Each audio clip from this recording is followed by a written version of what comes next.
You know, after the Game Awards, I think a lot of people went back and kind of watched what Microsoft was doing with the Hellblade 2 little gameplay demo that they showed. And there's going to be people on both sides of this.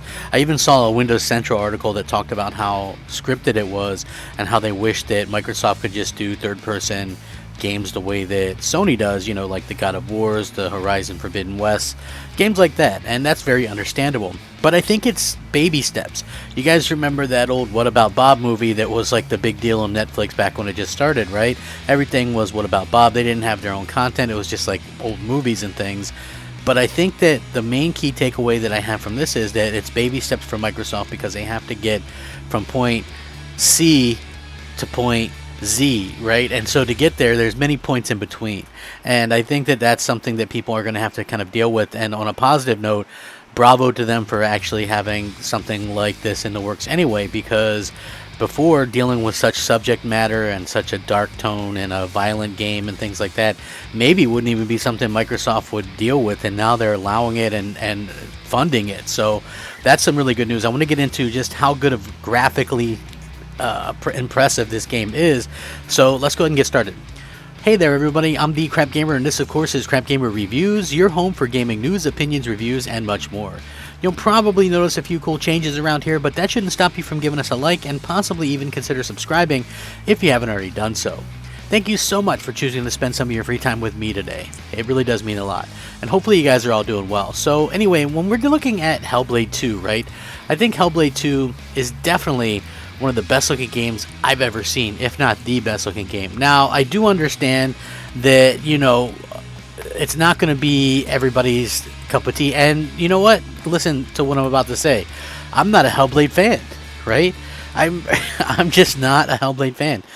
To be honest with you, I think that Hellblade, the first game anyway, was basically a situation where that game was a game that they wanted to look like a big AAA production with a very small budget and very small team. And that's exactly what it was. I thought it looked fantastic, but I thought the gameplay was lacking. I thought it had a good subject matter. I thought it had a dark tone and, you know, was good that way. But for a team like Ninja Theory, you expect really great combat, and I felt like it lacked that. And then not only did it have, you know, that lackluster combat, but then also it kind of tried to flesh out the experience by having you do looking puzzles, which I just felt were ridiculous, you know, and were there just to pad out the time. Now, when we saw the Hellblade 2 new trailer gameplay from the Game Awards, I thought, hey, this actually looks really, really good. You know, it looks like something that they're, you know, very proud of, and they should be, because graphically it looks fantastic. Probably the best looking thing that I've seen, and anybody that thinks otherwise, you know, will probably want to jump on the offensive when I say that and go, oh, no, well, what about this? What about this? Listen, I can't really speak for the nature of the game. It's a very scripted part of the gameplay that we saw, and that's probably the reason why it can look so good.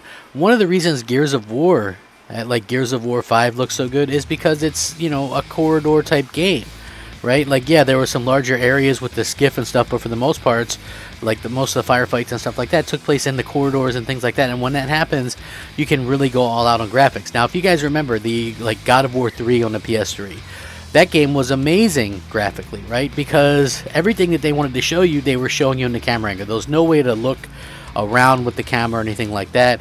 You basically were kind of stuck just doing your own thing and going and showing what the camera wanted you to see. So they could really focus on, you know, beautifying what you were going to see. Now with Hellblade 2, it looks like it's not going to be open world, so they're going to be able to kind of show you what you want to see. Also, we can see the bars that are going to take away pixels from the screen. Since that is indeed gameplay, we can go ahead and assume that they're going to present this game in a widescreen format like that. So again, the smaller your screen and the less pixels you have for your screen, then the more you're going to be able to do graphically, that is. So just look at the Order 1886, right? Same type of situation. They had the bars on the screen, and look what we got. We got a really good looking game. You know, to me that game wasn't very good, but you know, you had a really good looking game. And you know, when it comes to Hellblade, I'm hoping that they stick with more of a combat situation rather than a, puzzle type situation. And so far, I mean, they haven't shown any puzzles or anything. Doesn't mean that they won't be there, but from what we've seen, just basically from like the texture wise and things like that, it definitely looks like they've got a lot of things kind of figured out with kind of the graphical situation and things like that. And it looks like Microsoft's money is going to good use, at least, right? Like, that's the thing that I think a lot of people are probably going to be very excited about, is the fact that, hey, yeah, you know what, Microsoft has done a very good job of kind of making things a certain way, and good thing for them. I think that it's good that they have, as a company, people kind of being able to come back and go, hey, you know what, you guys are right, you did a very good job with this, and we're happy that you were able to kind of make this game for us and things like that, and it looks great. Like, people, when I say baby steps, going back to that for just 1 second, this is sort of what I had in mind, right? Like, for years, Xbox only had I wouldn't say only, but for a while they had only like these kind of kiddie looking cartoony games, right? And there's nothing wrong with that, right? When people heard me say that, a lot of people ran with, oh, well, he doesn't like those type of games at all. It wasn't that you don't like those games, right? Because Ratchet and Clank is great, and I love games that can be stylized like that, right? The problem with it at the time was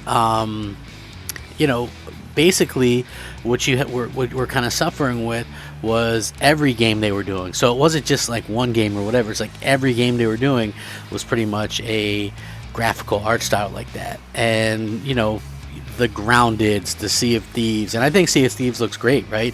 I think everybody can pretty much agree that game looks fantastic. But it was like literally all their Battletoads, Crackdown, all these games, oddly enough, just don't have a realistic graphic effect to them. And now it's interesting because we see that indeed games can have realistic graphics, darker tones, and things like that, and that's what Microsoft is really kind of showing us here, and they've done a really good job with that. Now, people are going to disagree with me, I'm sure. I think Horizon Forbidden West looks different, and it's hard to really compare. I think God of War absolutely looks great, but looks different. And the reason why it's hard to really compare, other than to just kind of just say, hey, well, let's take a look at this game and see how it stacks up, like two different type of games, right? Like, we can't really compare open world third-party game or a first-party game with a closed-off game. You just can't do that. So like Horizon Forbidden West is a gorgeous looking open world game, but again, how do you compare that to more of a closed off type of game like this? I think that just what they were able to accomplish. Also, you're looking at a game that is going to be cross-gen, like God of War cross-gen, Horizon Forbidden West cross-gen, whereas this game strictly current-gen, which is going to be a big boon for Microsoft and for gamers alike, probably coming out, I don't know, 2023 or something. Like, it doesn't look like it's ready to come out anytime super soon, but they do have this little chunk of gameplay. Although I would have liked to seen, some action, some fighting, something like that, some combat. Unfortunately, we didn't get that, but at the same time, we can sit there and look, hey, you know what? It's okay. Seriously, it's okay, because at the end of the day, we're going to continue to see, games that are going to take advantage. And if the little demo that we got from Matrix is any indication, we're in for a good time on both sides of the coin there. So, like I said, this isn't a knock on PlayStation or anything, but seriously, bravo to Microsoft and Ninja Theory for getting out some of the best graphics ever. Rack 'em up, fact 'em up, Crapgamer 'em up, Crapgamer out.